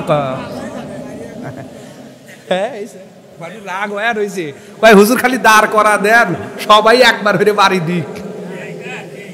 এই জন্য কোরআনের শাসন বড় দরকার, ঠিক কিনা? সম্মানিত ভাইয়েরা, নিয়ামত নিয়ে আপনি জিজ্ঞাসিত হবেন, নিয়ামত নিয়ে বাবাজি বলেছেন খাবার দাবার নিয়ামত। হ্যাঁ, খাবার দাবার নিয়ামত, এই নিয়ে একটা কথা মনে পড়ে গেল, যেহেতু বাবাজি আমার বলেছেন, বলবো নাকি ভাই? নিয়ামত নিয়ে একদিন জিজ্ঞাসিত হবেন। এই যে কেজি কেজি গরুর গোস্ত খান, গরুর গোস্তটা গরুর গোস্তর মতোই লাগে, ব্রয়লার খাইলে ব্রয়লারের মতোই লাগে, কক খাইলে ককের মতোই লাগে, হাঁস খাইলে হাঁসের মতো লাগে, খাসি খাইলে খাসির মতো লাগে। এখন যাবার কি যেন হাঁস বেরোইছে, বেলজিয়াম হাঁস। এই বেলজিয়াম খাইলে বেলজিয়ামের মতোই লাগে, পদ্মা মাছ খাইলে পদ্মা মাছের মতোই লাগে, ট্যাংরা খাইলে ট্যাংরার মতো লাগে, পদ্মা খাইলে পদ্মার মতো লাগে, ইলিশ খাইলে ইলিশের মতো লাগে, রুই খাইলে রুইর মতো লাগে, জিয়াল খাইলে শিং খাইলে শিঙের মতো, কই খাইলে কইয়ের মতো। কত প্রকার মাছ খাইলেন, একটার সাথে আর একটার মিল নাই। যেই জিব্বা এই সাতটা পার্থক্য করে দিল, এই কয়েক ইঞ্চি জিব্বাটাও একজন দিয়েছে। নিয়ামত টাকা মাছ গোস্ত বাদ দেন, এবার ফলের দিকে আসেন। সামনে জ্যৈষ্ঠী মাস, কি মাস? আম আছে না নয়? আপনার বাড়িতেও আছে, রাজশাহীতেও আছে। আপনারটা কয় ভাই আটির চুকা, কইলে কামড় দিলেই চুকা, কথা কয় না। এরকম আম গাছ আছে না নাই? ওইটা খাওয়ার সময় হাতে নুন লেয়, জানে যে চুকা আছে। যখন একটু চুকা বেশি লাগে তখন জাকি দিয়ে কয় নুন। এই যে সুকর টেস্ট যেই জিব্বা দিল, ওই জিব্বার মধ্যে যদি রাজশাহীর আমরুপালি দেন, ওইটা কি আর সুকা লাগে?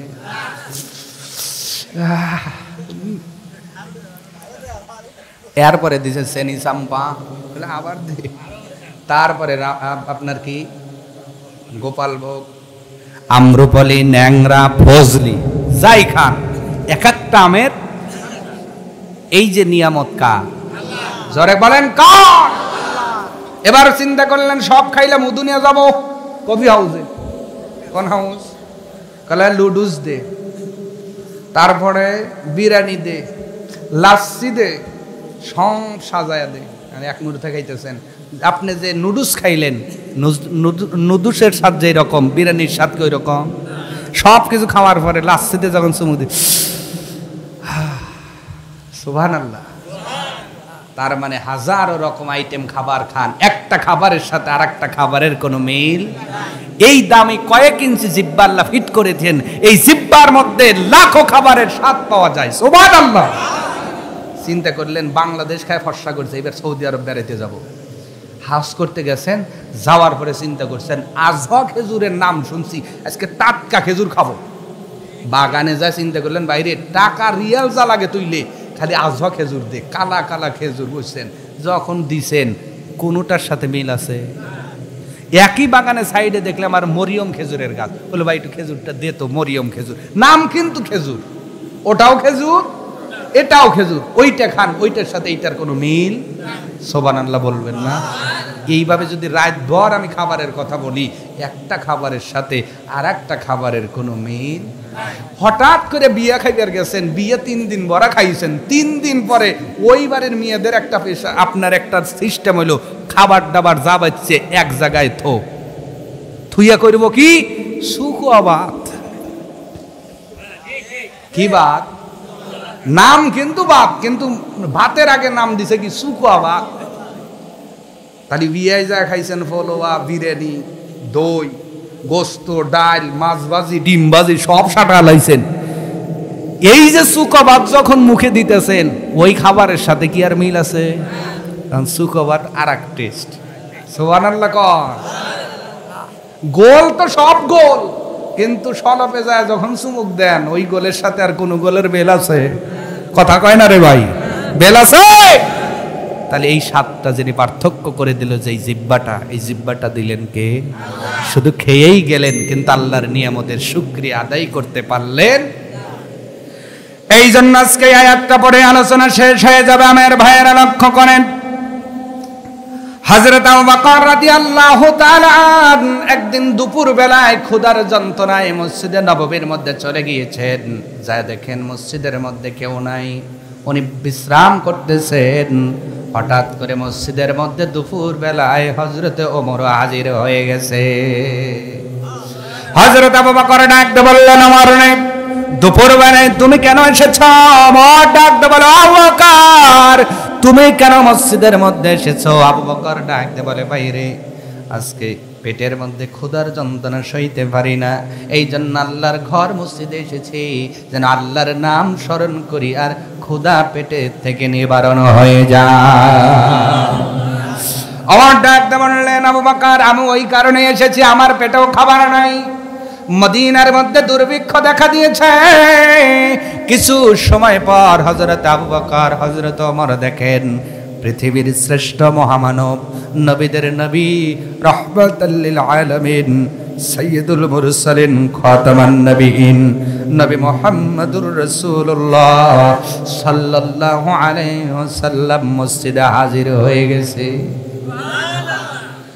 দুইজন সাহাবী হযরত আবু বকর হযরত ওমর রাদিয়াল্লাহু তাআলা আনহুমা ডাকতে বলছেন, নবীজি এই টাইমে আপনি মসজিদের মধ্যে কেন?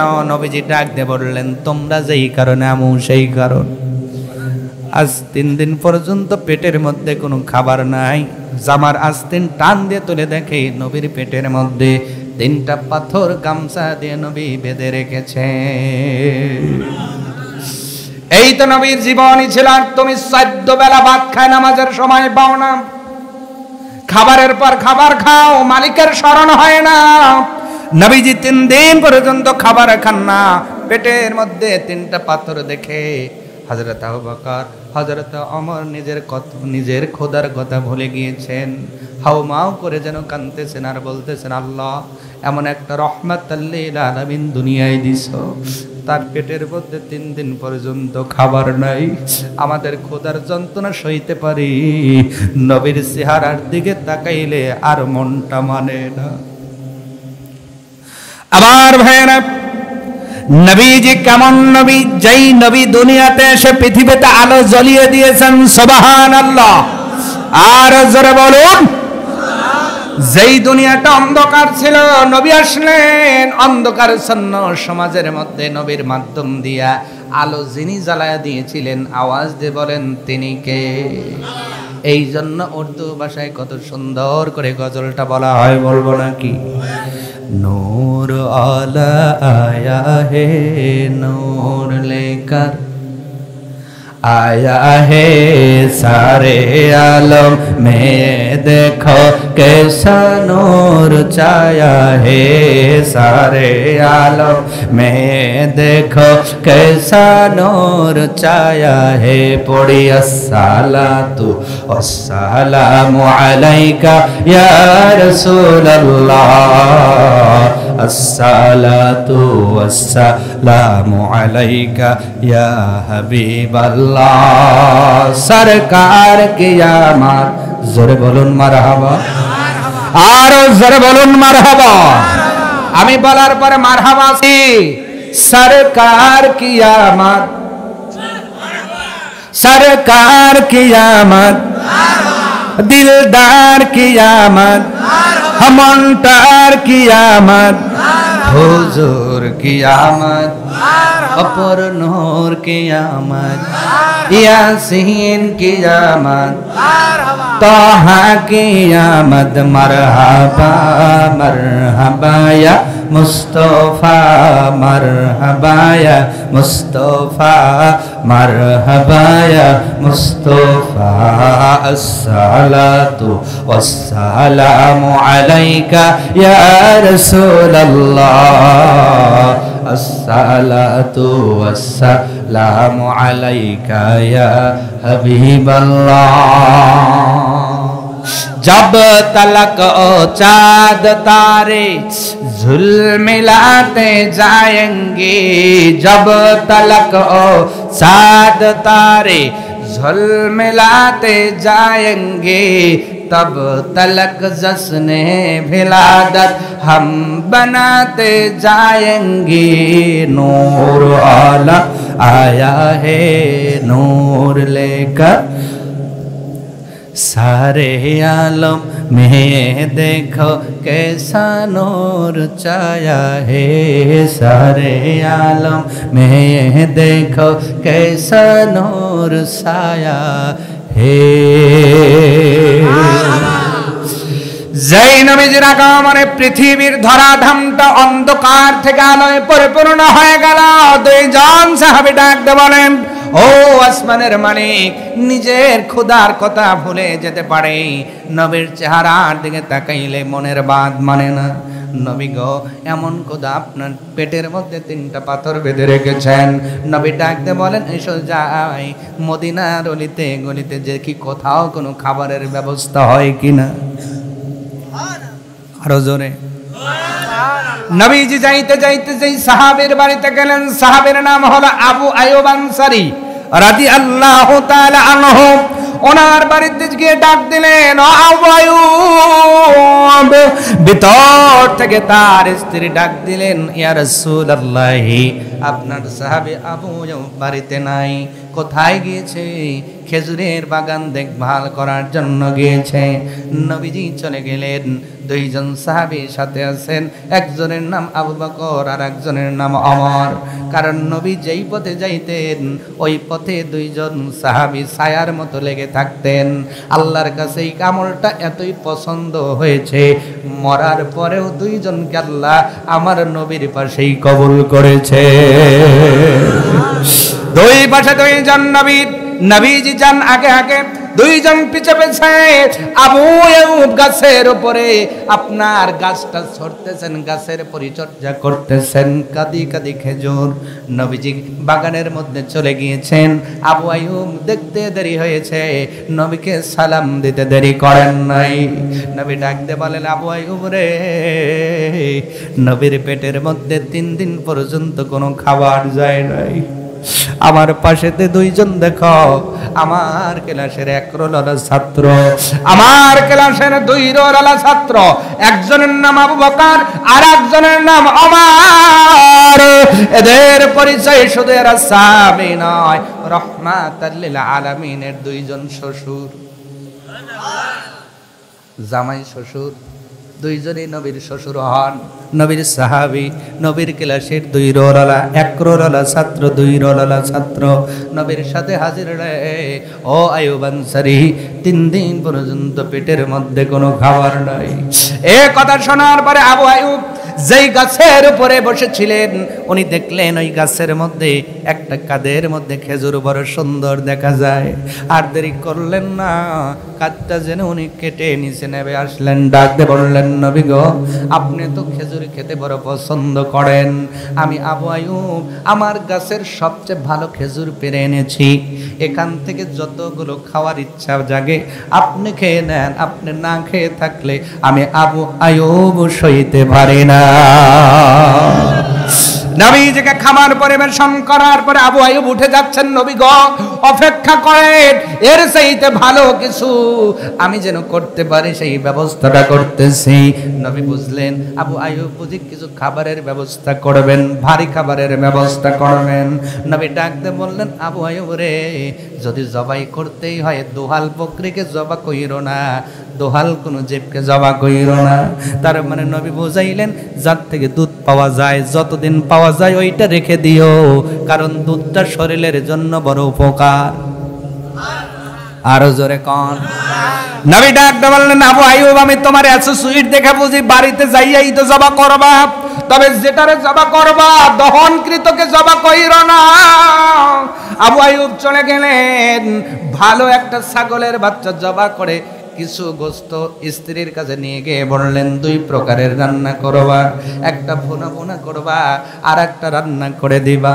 2 প্রকার রান্না করে নবীর কাছে রুটি সহ পরিবেশন করা হলো।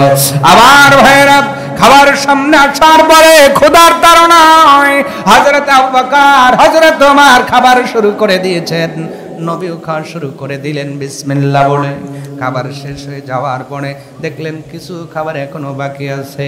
নবী ডাক দিয়ে বললেন, আবু আইয়ুব রে, এত স্বাদের খাবার কোন দিন খেয়েছে আমি নবী, আমার মনে নাই।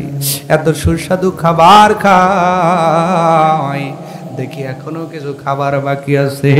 আমি জেনেছি আমার ফাতেমাও দীর্ঘদিন পর্যন্ত খাবার খায় না। আবু আইয়ুব রে, এখান থেকে কিছু খাবার কি আমার ফাতেমার জন্য বাজেট হবে না? আবু আইয়ুব ডাকতে বলে, ও নবী, এমন কি কথা আপনি বলেন? যেই ফাতেমা জান্নাতের সরদারিনী হবে, যিনি হলো আপনার কলিজার টুকরা, আমি আইয়ুব যদি প্রয়োজন হয় পুরো পালের ছাগল জবা করব, ফাতেমাকে না খাওয়া রাখবো না গো নবী। তাড়াতাড়ি করে ফাতেমার জন্য খাবার পাঠিয়ে দেওয়া হলো। নবী খাবার খেয়ে বসে আছেন, আবু বকর হযরত ওমরও বসে আছেন। নবী ডাকতে বললেন, আবু বকর ওমর রে, এই যে ভালো ভালো খাবার খাইলা, একটু দোয়া পড়ে নাও।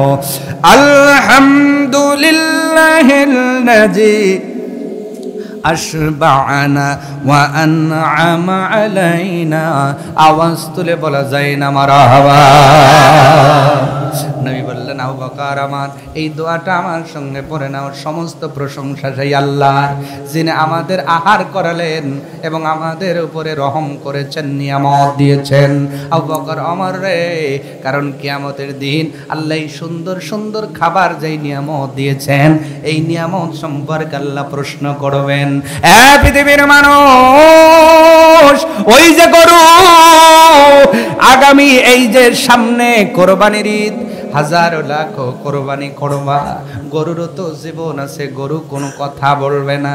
হয়তো জবার সময় কষ্ট হবে, একটু সার দিবে, কিন্তু সে ইচ্ছা করে যদি সার দিত, বড় বড় গরুকে জবা করা সম্ভব হতো না। কিন্তু এই গরুগুলো জবা হয়ে যায়, আশরাফুল মাখলুকাত খাবে, এই জন্য তারা বিরোধিতা করে না। আবার ভাইয়েরা, আপনি যখন একটা গরুর বাছুর জন্ম দেয়, ওই গরুকে যখন দহন করতে যান, ওই গরুটা দেখেন আমরা কতটা ছলনা করি। বাছুরটারে নিয়ে শুধু মুখটা দিয়ে তাকে, এটা কি বলে, পানাই, তাই না? তার মুখটা দেয় কিনা দেয় টান দেই, দেয় কিনা দেয় টান দেই। এক পর্যায়ে তার বানটা যখন দুধ দ্বারা পরিপূর্ণ হয়ে যায়, আমরা বাছুরটাকে ওই মা গরুর 2 পায়ের ভিতর দিয়ে ছাদ দিয়ে বেঁধে ফেলি।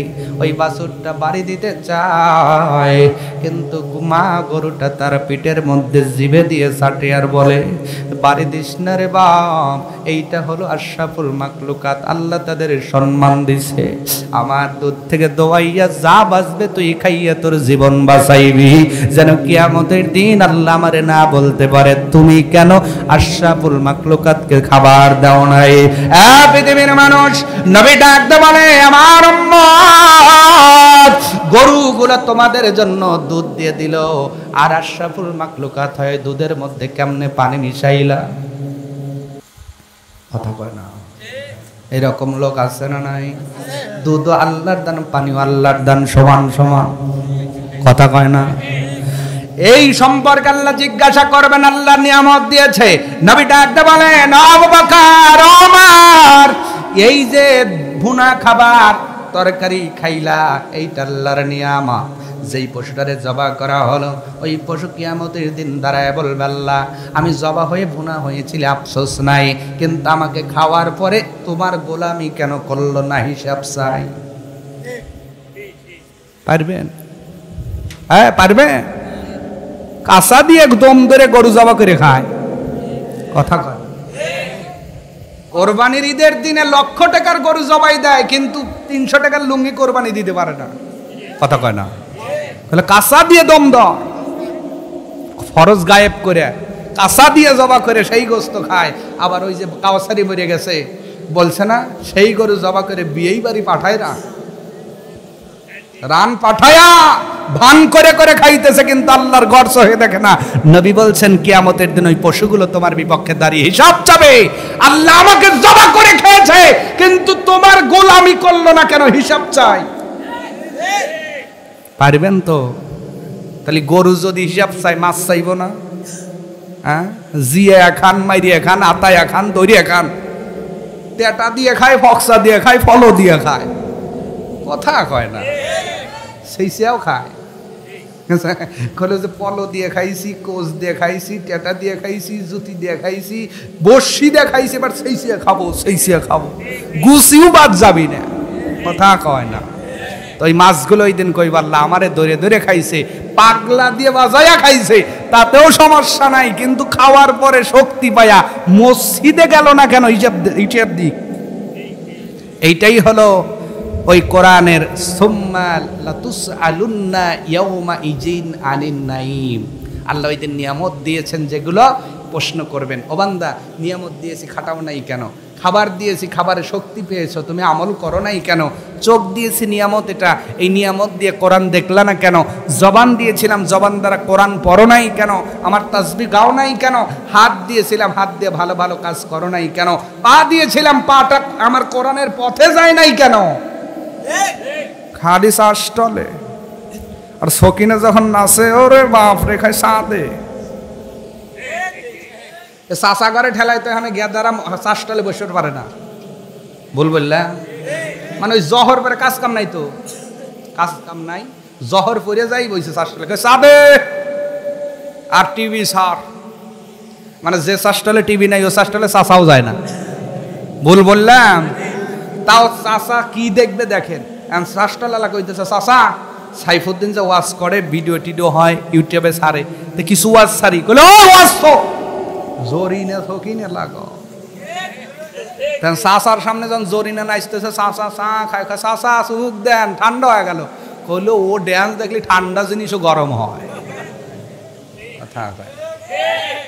চাষা 1 কাপ চাতে 2.5 ঘন্টা বসে খাইছে, হঠাৎ করে আজান দিতেছে আসরের, কোন আজান? হাইয়া আলাস সালাহ,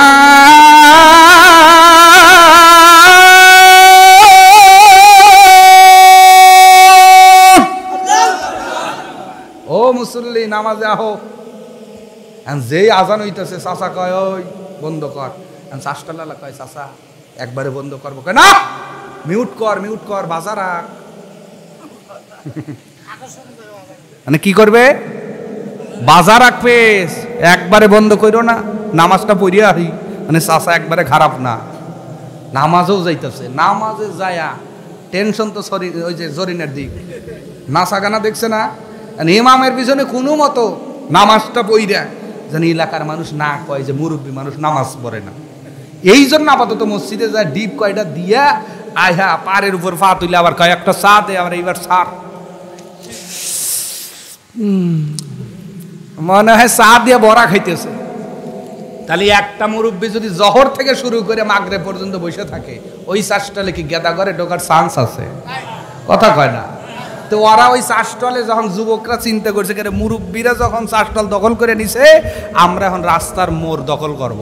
ওরা ওই রাস্তার সাইডে দাঁড়ায় এমবি বইরে লেখো পাইতেছে, কইলে তোমরা চাষটলে থাকো আমরা রাস্তায় থাকি, দর দর মার মার ঠিক ঠিক ঠিক ঠিক ঠিক ঠিক বসাইতেছে। কথা কয় না, বলবেন? এইগুলো নিয়ামত আল্লাহ পাক প্রশ্ন করবেন। তোমার হাত দিয়েছি পাবজি খেলার জন্য নয়, চক্ষু দিয়েছি সকিনা জরিনার নাচ দেখার জন্য নয়। জোরে বলুন, আল্লাহ যদি প্রশ্ন করে অ্যান্সার দেওয়া যাবে কি? এই জন্য খাবার যা খাই অবশ্যই খাবারের পরে আপাতত এতটুকু দোয়া যদি না পড়ে, নবী যেটা বলছেন আলহামদুলিল্লাহিল্লাযী আশবা'না ওয়া আন'আমা আলাইনা, এতটুকু যদি নাও পারি, নবী বলছেন আমার উম্মত যদি কেউ খাবারের পরে যত ভালো খাবারই খাক এতটুকু দোয়া পড়ে, এই দোয়াটা খাবারের কাফারা হয়ে যায়। তো এই দোয়াটা আমাদের শেখার দরকার আছে না নাই? আলহামদুলিল্লাহিল্লাযী আশবা'না ওয়া আন'আমা আলাইনা, এতটুকু যদি নাও পারি, শুধু যদি বলি আলহামদুলিল্লাহ, যিনি খুশি হবেন তিনি কে? খাবারের পূর্বে বলবো বিসমিল্লাহ, খাবার শেষ হবে আলহামদুলিল্লাহ। এতটুকু আমল করলে আপনার খাবারের হিসাব নেওয়াই হবে না। কিন্তু আমাদের খাবার শুরু হয় কানের মধ্যে ইয়ারফোন দিয়ে, কথা কথা আছে না? অনেক কোপাইতেছে, আমও কোপাইতেছে, কি খাইতেছি তাও বুঝি না, কথা কয় না। এই খাবারের হিসাব আল্লাহ পাক নেবেন। আমার মা বোনদের বলছি, আপনারা থালা বাসন মাজবেন, আস্তাগফির পড়বেন। হয়তো বাড়ির কাজ, ঘর ঝাড় দিচ্ছেন, আলহামদুলিল্লাহ পড়বেন, সুবহানাল্লাহ পড়বেন, আস্তাগফির পড়বেন। এই যে ছোট্ট ছোট্ট আমলগুলো আপনাকে জান্নাতে নিয়ে যাবে। কিন্তু মা বোনরা যে স্বামী একটু বকা দিয়ে গেছে না, অফিসে চলে গেছে, তখন ওই জাটার উপর রাগ খাটায়, মদের কাম নয়, খালি গাল পালা, আমি মনে চাকরানি হয়েছি। ওই জেকে রইতেছে স্বামীর। আবার স্বামী একটু যদি মুখ বেজার করে কাজ করে চলে গেছে, তখন ওই কাপড় খাইতেছে আর রাগ দেখাইতেছে কাপড়ের পর না। ওইটাই স্বামী যদি হইল না, কি খুশি হইল নে, কথা কয় না। মানে রাগটা স্বামীর উপর তো খাটাইতে পারতেন, কিন্তু স্বামীর যখন শার্ট খাইতেছে, কথা কয় না, বললাম। আর মাঝে মাঝে যে এত জোরে থালা বাসন মাঝে মাঝে মাঝে করোড়টা ভেঙেও যায় বর দেওয়ার ঠেলায়।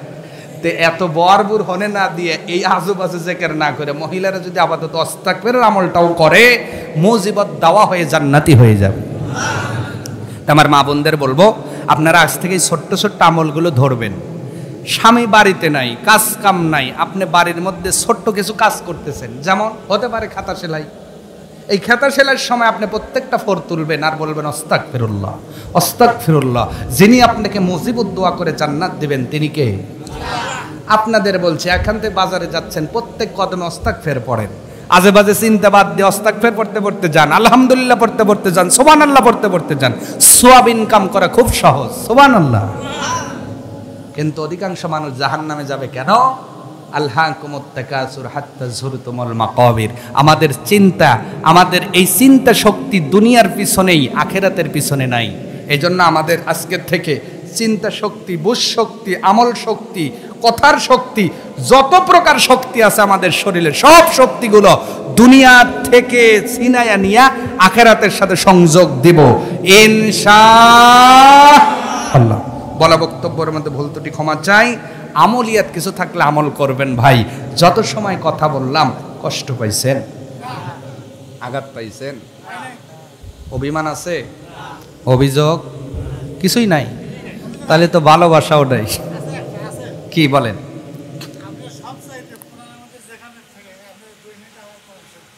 কোরআন শুনবেন, যে 2 মিনিট কোরআন শুনবে, তেলাওয়াত শুনবে, চোখ বুঝে। আচ্ছা আচ্ছা, আমরা কোরআন শুনবো ইনশাআল্লাহ। উনি যেহেতু একটা অভিযোগ আছে, কি আছে অভিযোগ? বলে যে হুজুর কোরআন শুনবেন, তাও না কিছু থাকলো, আর আপনাদের কিছুই নাই, তার মানে ভালোবাসাও কারণ আছে। কারণ আমি যখন রাজশাহী ইউনিভার্সিটিতে মাস্টার ডিগ্রি নেই, আমার এক স্যার বলেছিলেন, বাবা ভালোবাসার ধাপ হলো 6টি। যুবকরা আগরে তাকায় থাকো না, শেখো, আজকে ভালোবাসার তাফসীর করবো আমি। কিসের? ভালোবাসার ধাপ আছে 6টি। যারা এই 6টি ধাপ মানে ভালোবাসা করে, আরে ভালোবাসা টেকে। আর যারা প্রথমে একতলাতে লাফ দিয়ে 6 তলায় ওঠে, পড়ে যায় পাও ভাঙে। কথা বোঝেন নাই? কারণ আমাদের ওই স্যার বলেছিলেন, বাবা পূর্বরাগ, অনুরাগ, পূর্ব দেখা, যোগসূত্র, ভালো লাগা, এরপরে হয় ভালোবাসা। কয়টা বলছি? তার মানে এর মধ্যে আছে পূর্ব দেখা, অনুরাগ। অনুরাগ, পূর্বরাগ কিছুই নাই, অভিমান নাই। ভালোবাসা যেখানে অভিমান, অভিমান যত বেশি, ভালোবাসাও তত বেশি।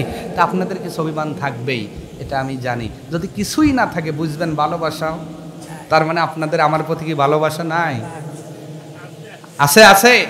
তার মানে কিছু অভিযোগ, কিছু অনুরাগ, কিছু আপনার কি অভিমান থাকবেই।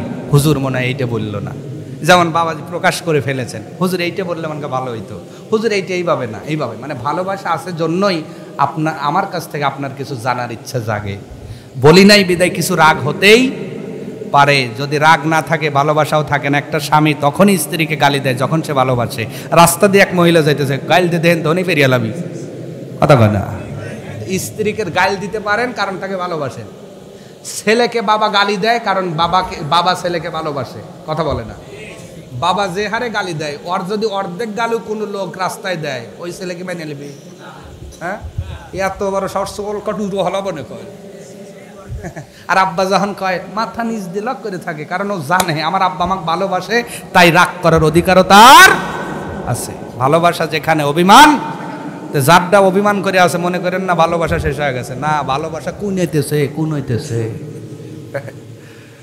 যুবকরা এবার খুশি হইতেছে, আমার নিজের হুজুর রে আরো আওয়াজ আছে ইনশাআল্লাহ। তবে যুবকদের ভালো হতে হবে। যেই দেশের যুবক ভালো, ওই দেশটা উন্নত হয় তাড়াতাড়ি। যুবক ছাড়া দেশ কখনোই উন্নয়ন হওয়া সম্ভব। কিন্তু ওই যুবক কি উন্নয়ন করতে পারবে যেই যুবক জুয়া খেলে? জোরে জোরে জোরে। ওই যুবক দ্বারা কি দেশের উন্নয়ন হওয়া সম্ভব যেই ছেলেটা পাবজি খেলে? ওই যুবক দ্বারা কি দেশের উন্নয়ন হওয়া সম্ভব যেই যুবকটা ফ্রি ফায়ার খেলে? ওই যুবক কি দেশের উন্নয়ন করতে পারবে যেই ছেলেটা দিনভর রাতভর টানার দিকে দৌড়ায়? যুবক ভাই, আগামী দিনে আপনি ডিসি, কেউ হবে এসপি, কেউ হবে টিওনো, কেউ হবে এমপি, কেউ হবে মন্ত্রী, কেউ হবে আপনার কি বলে প্রধানমন্ত্রী, কেউ হবে বিচারপতি, কেউ হবে উকিল। আর এরা যদি এই জীবন থেকেই পড়াশোনা বাদ দিয়ে এই দিকে চলে যায়, এই যুবক দ্বারা কি দেশ উন্নয়ন সম্ভব? কথা বলে না। এই মানুষগুলোর কতদিন ধরবে বলেন তো? এই মানুষগুলো দেশ আর কয়দিন চালাবে? আগামীর দিনের রত্ন ওরা। তো ওদেরকে যদি আমরা ভালো করতে পারি, দেশ ভালো হয়ে যাবে। সুবহানাল্লাহ বলে। ওরা যদি ভালো হয়, আমার দেশ ভালো। আর ওরা যদি খারাপ হয়, দেশ অধপতন হয়ে যাবে।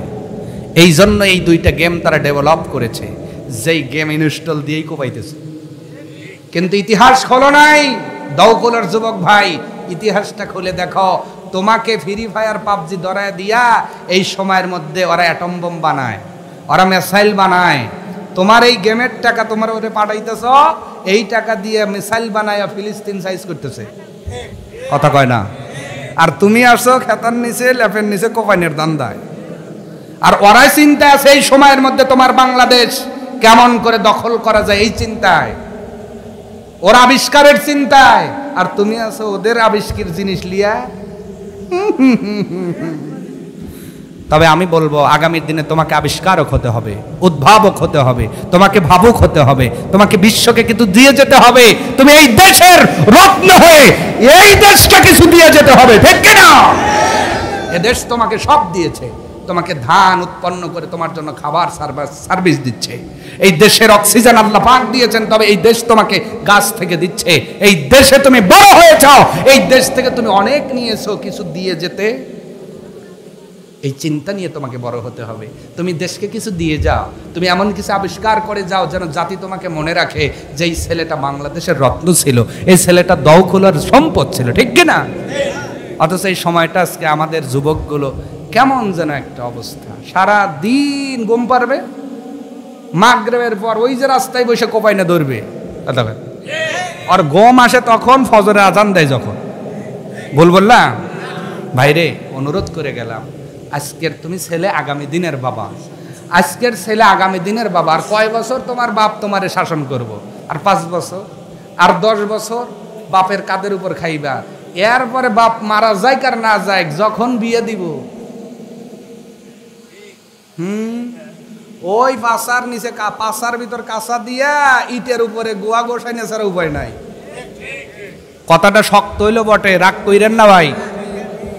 আজ এই 5-10টা বছর আপনি যদি ফোনটারে স্যাক্রিফাইস করে দিয়ে ফোন টেপেন, দরকার আছে, লেখাপড়ার জন্য দরকার, আমি জানি এটা সহায়ক। আপনি একটা ওয়ার্ড থেকে গেছেন, গুগলে যা সার্চ দিয়ে অর্থ পাচ্ছেন, বিশ্বে কোথায় কি হচ্ছে এই খবর আপনি ওঠাতে পান। কিন্তু এই 10টা বছর যদি কষ্ট করে পড়াশোনাটা চালাতে পারেন, আগামী দিনে আপনি একটা বড় অফিসের অফিসার হবেন। সুবহানাল্লাহ।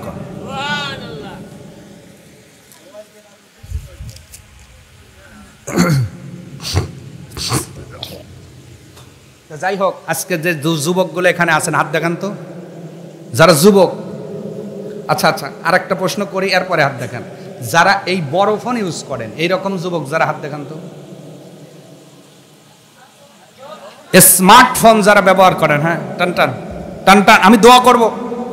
স্মার্টফোন থাকার পরে যদি হাত না দেখান, কি দোয়া যে করবো পরে করবো, কিন্তু টান টান টান টান। আমারও আছে তো স্মার্টফোন, সমস্যা নাই। ভালো ভালো, শুধু আমাদের নিয়তটা ভালো রাখতে হবে। আমিন বলে। জিনিসটা খারাপ না। এটা কি খারাপ? ওয়াইফাই কি খারাপ? কিন্তু আপনার নিয়তের উপরে বেসিস করে এইটা ভালো না খারাপ। কথা বোঝেন নাই মনে হয়। নিয়তের উপরে এটা ভালো হয়, নিয়তের উপরে এটা খারাপ হয়। টেলিভিশনটা অনেকেই খারাপ মনে করেন, কিন্তু ওর মধ্যে কিন্তু হজও দেখায়। কথা কয় না? কোরআন শরীফ তেলাওয়াত দেখায়, মাসলা মাসাইল শিখায়, শিখায় না? তো কিছু চ্যানেলে কোরআনের আলোচনা হয়। এখন আপনার রিমোট যদি ওই দিকে না যায়, খালি শৌখিনের দিক যায়, তাহলে দোষ হওয়ার না আপনার নিয়তে। তো জিনিসটা ভালো আছে, খারাপ। এখন সার্চে যায় যে লিখবেন, এই লেখার চিন্তার উপরে ডিপেন্ড করবে আপনি এইটা কোন কাজে ব্যবহার করলেন।